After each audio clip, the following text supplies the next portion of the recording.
26 जनवरी संविधान बन गया भैया, देश आजाद हो गया, लेकिन 70 वर्ष राज करते करते कुछ हुआ नहीं। कवि का यह एक छोटा सा गीत है।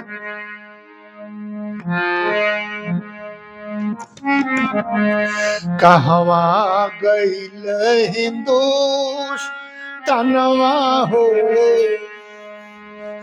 भारत के जवानवा,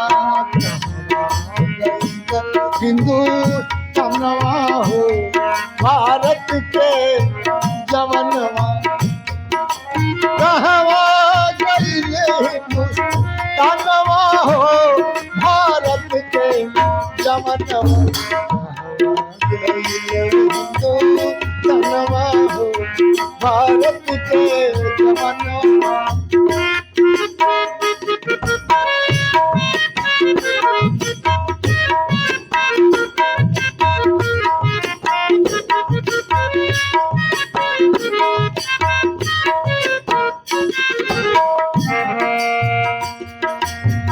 गौर करें, पहिले बुझाइल देश में एक गो माला, पहिले बुझाइल देश में एक गो माला, आज हर प्रांतन के दिल बाटे काला। एक गो फूल तूरी माला लोग बिगाड़ता, एक गो फूल तूरी माला लोग बिगाड़ता, भूलल शहीदन के बलि दानवा हो, भारत के जवानवा, हिंदुस्तानवा हो, भारत के जवानवा।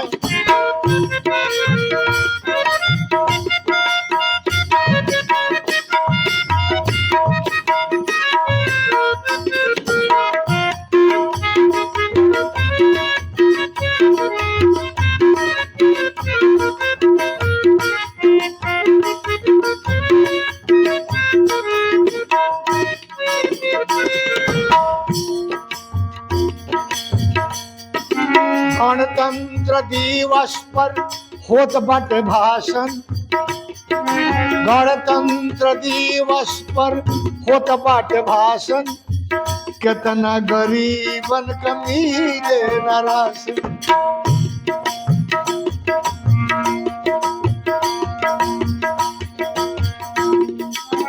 ऐसन गणतंत्र दिवस कैसन बुझात होई, ऐसन गणतंत्र दिवस कैसन बुझात होई, जहाँ बीए में गाड़ी वनमा हो, भारत के जवानवा। कहवा गईल हिंदुस्तानवा हो, भारत के जवानवा।